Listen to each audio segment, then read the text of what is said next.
They were among the big winners of the last European elections. The Greens won over voters with their pro-climate agenda, but COVID-19, the war in Ukraine, inflation and soaring energy costs have turned the EU upside down in the space of 5 years. Many now blame climate goals for almost everything. For more on the election campaign, we talked to Terry Reintke, co-head of the Greens list in the Global Conversation. Terry Reintke, hello, and thank you for answering our questions. First of all, how are you going to convince citizens while we are seeing them less willing to do some efforts for the climate? So what I would like to do is obviously convince people that we need to stay on course for climate neutrality, because this is in everyone's interest. We are already seeing the dire consequences that the climate crisis has today, and especially in Europe, because Europe is the continent in the world that is heating up the fastest. But at the same time, also make sure that people see that we are doing what is needed in order to shape a just and social transition, because obviously as Green, social justice is really at the center of our political program. So we want to make sure that any kind of climate measures are also going to be balanced out with, for example, supporting citizens in this transition. You're talking about supporting citizens. What about the farmers? They have been claiming for some supports by the EU. They were demonstrating against the Green Deal. What do you plan to do to support them? Mm-hmm.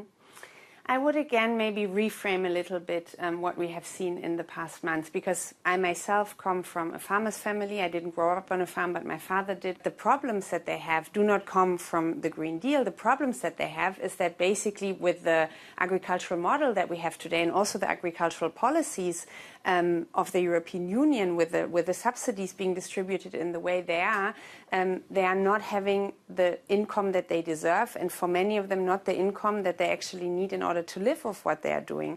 So what we want to do is to make agriculture a key issue also in this election campaign, and to say the agricultural policy of the European Union has gone into a wrong direction in the past years. We need to reform it, and we need to make sure that farmers, and especially small farmers, get the support that they need in order to create food security, also to be part of the change when it comes to environmental and climate protection, but also very substantially to be able to live off what they do, because I have a lot of appreciation for farmers in Europe. Does it mean more subsidies to farmers or a reshuffle of the subsidies? I would say we definitely need a reshuffling of the subsidies. One of the things that we have been criticizing for a long time is that still today the biggest part of the subsidies are done by size. So it basically doesn't matter whether you are doing farming according to, sustainability aspects, like, for example, ecological or social aspects,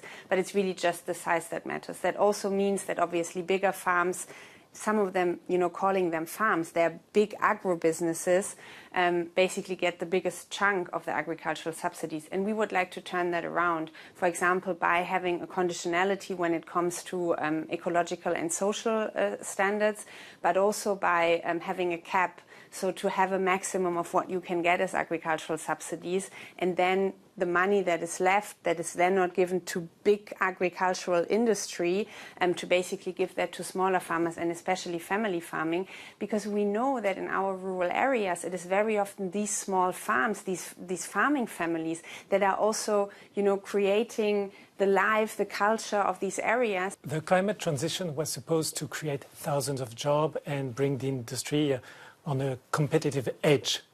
Where are all these promises?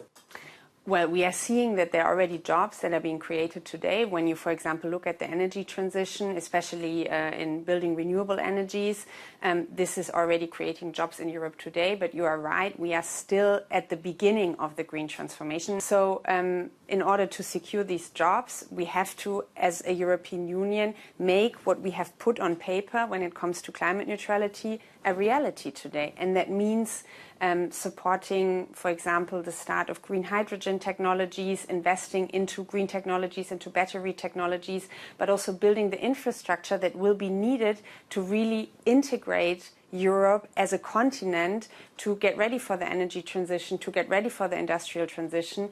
And for that, we will need much more Europe rather than less Europe, because we have seen that the member states are very often still not acting in a coordinated way when it comes to industrial policy.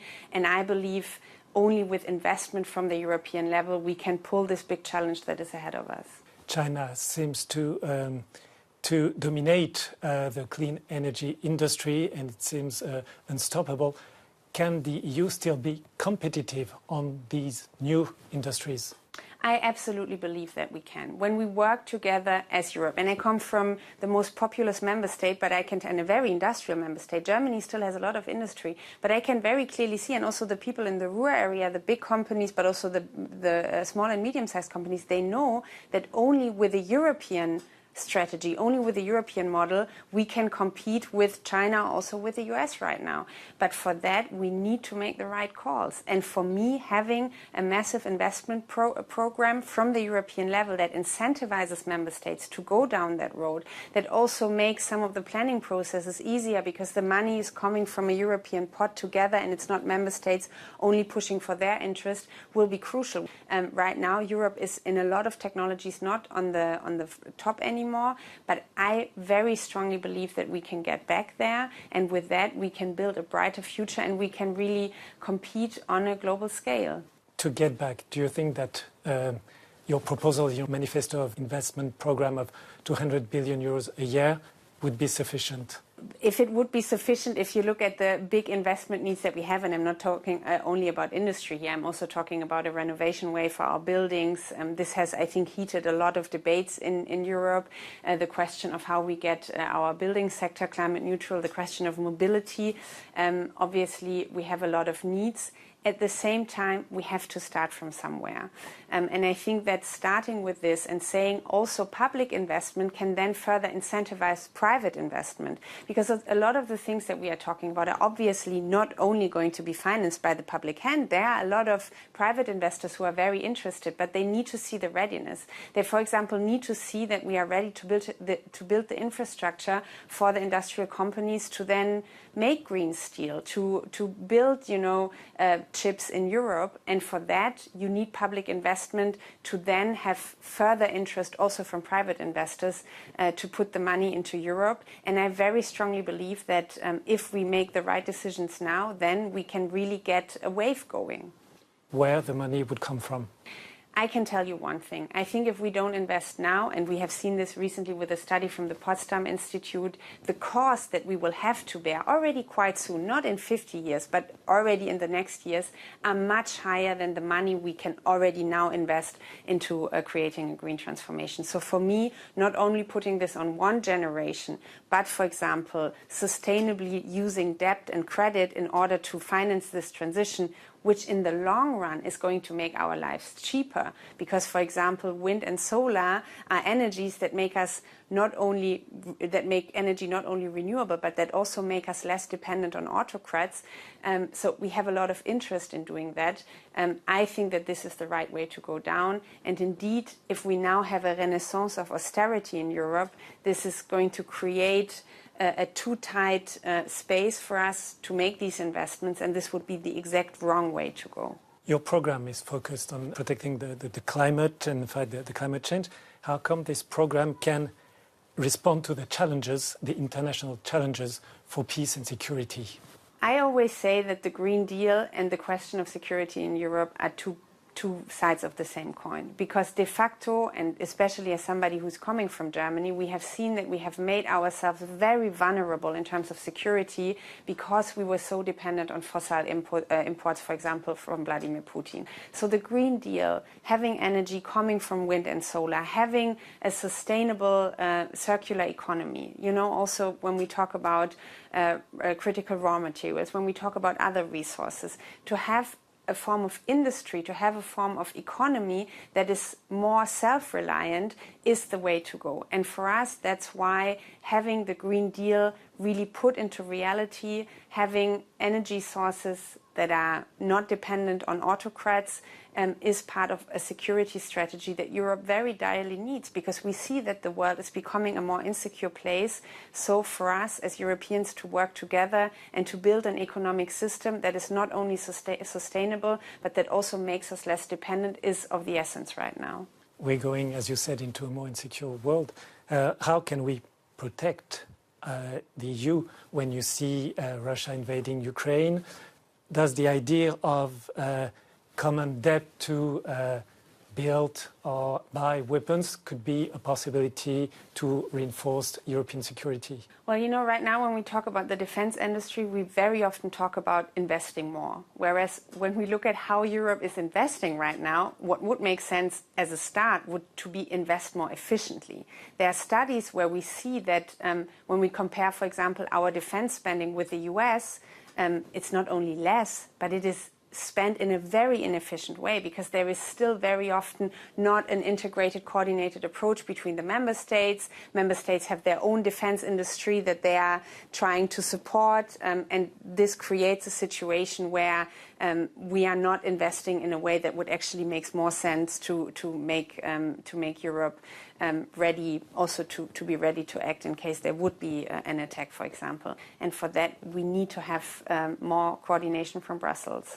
What else can we do to support Ukraine? Well, I think right now still supporting militarily is important, but it is obviously not everything that we can do. We have just adopted, with a little bit of delay because of the games that Viktor Orban was trying to play, or the basically blackmailing that Viktor Orban was trying to do, a financial support package, which is really essential for Ukraine right now. If you go there, it's really very basic support that they need. But I also think we need to have a political path and a political perspective for the people in Ukraine, because this war has been going on already for years now. And obviously people need to see how they can build a country based on democracy and freedom that then also would be integrated in the European Union. So despite the fact that this war is ongoing, I believe it is absolutely crucial to move forward also with the enlargement and accession procedure for Ukraine. About another war between Israel and Hamas, what the EU can do? It had shown that the EU is divided. What the 27 member states can do right now? Well, I think first of all, what is a very positive development is that now there is a much stronger call unitedly from the European Union to call for a ceasefire, because this is what is very urgently needed, alongside, of course, with the freeing of the hostages. I hope that we will see positive developments into that direction very soon. At the same time, we also see that the humanitarian situation in Gaza has massively deteriorated over the past months. The European Union is already given a lot of humanitarian support, but we need to make sure that this humanitarian support, and we are talking about food, water, we are talking about basic medical needs that need to be fulfilled, that it actually reaches the people. And I think for that, having a stronger push both from the member state but also from the European Commission to make that possible would be crucial right now. While at the same time, if I can still add this, obviously this conflict is not going to be solved just by sending humanitarian aid. We need to have a political process that we get back on a path, that a two-state solution is negotiated and that both sides are ready to sit down and make it a reality. Should the EU put sanctions on Israel? Well, I think that we should put pressure on Israel, that we should, for example, use the association agreement that we have to say, look, what is happening right now is not good, also not for the security of Israel and Israeli citizens, because we need to find a solution. And for that, I think there are ways, including, for example, now with the further escalation of the war in Gaza, to say, to call for restraint, basically, and also to put pressure to let humanitarian aid in, while at the same time, and I'm going to say this again, it is really important that we also have long-term plans. And I think that just the European Union is not going to be enough. We will need to have Arab states, we will need to have the US also playing a positive role in this, because otherwise I don't see that there is a path towards a long-lasting, sustainable, peaceful solution. About the new migration pact, you said it was, the Greens said it was a failure of solidarity. However, it creates measures and process between member states. So they have said it is a solidarity mechanism. Well, first of all, let me say there are parts of the migration pact that we voted in favor. There are parts that we voted against, and we have a differentiated view. However, if we look at the big challenges that are ahead of us, I don't see that the pact that is in front of us right now is going to solve the issues at hand. And it's true that there are some positive first steps, but what we would actually need is a properly functioning solidarity mechanism that makes it possible to do a responsibility sharing between member states. And this is not an enforceable part of this pact.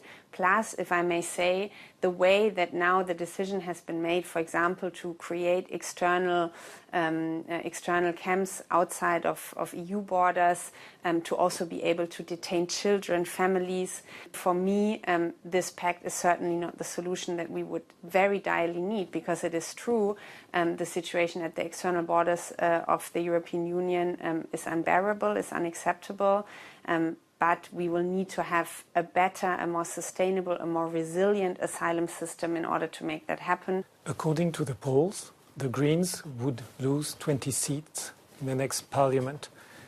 Are you worried to be sidelined in the next parliament? Well, you see, we can talk about polls. We can also talk about realities. And in the last election, for example, already until very close of the election, it wasn't really clear that we would have such a big success. So for us now, we are in election campaign mode. We are fighting. The slogan that we have is courage. And I think this is also the attitude that we go into the elections with. We have shown in the past years with the Green Deal legislation, but also with social legislation, with defending the rule of law, that we are ready to put our proposals forward, that we have been successful in a lot of ways, but also that we want to take over responsibility. The next majority could be further to the right, even to the radical right. Are you ready to make some sacrifices on your program to make sure that there is a pro-European majority in the next parliament? Well, look, the debates and the negotiations will happen after the elections. But what I can already tell you right now is that on election day, or on the election days, to be correct, citizens have the choice whether they want to have a more right-wing majority in the European Parliament, potentially having right-wing authoritarian far-right forces influencing the program of the European Commission, which would not only be in terms of the Green Deal or in terms of social policy a step back, but also to have any kind of ready-to-act decision-making in the European Parliament, or, and this is the choice that obviously I would advocate for, whether they want to have progressive, green, forward-looking, future-oriented policies. And I'm going to put everything into this campaign in the next weeks so that people choose the latter option, because I believe it is crucial not only for Europe, but basically for the whole world, that we stay an actor that internally but also externally fights for its values, for freedom, for democracy, and that's going to be on the ballot paper in the European elections. How do you assess von der Leyen's term as President of the Commission? Well, I would lie if I would say that she didn't push forward very positive things in these 5 years. Obviously, the Green Deal legislation, if we talk about the end of the combustion engine, if we talk about the reform of the emissions trading, these were right steps. At the same time, we could see that, especially towards the end of the legislature, she really lost traction, especially because of the resistance that she faced from her own party, the European People's Party, who were more and more attacking the Green Deal, going out of progressive pro-European majorities in the European Parliament, even when we talk about the nature restoration law. So for me, it is quite clear that she has done good, that she has moved forward things in the last legislature, but it is absolutely unclear whether she will continue to do that. So if people want this agenda to continue, they'll have to vote for the Greens, because we are the only ones who have a very clear strategic path, and we are going to fight for making it reality. Do you think that the Green Deal can survive these European elections? Well, I will put all my energy into making it possible, and I still strongly believe that a very big majority of Europeans understand that it is in their own personal interest that we are ahead of fighting for climate neutrality to keep this planet livable for humans, but also in an economic interest that the European Union is not lagging behind China or the US, other global players, when it comes to green industry and green economy. And this is the argument that I think convinces a lot of people, alongside, and especially when I'm traveling and campaigning in Eastern and Central Europe, with the security aspect that the Green Deal is a crucial part of the puzzle of making Europe a more secure continent. Reintke, thank you very much for answering our questions. Thank you.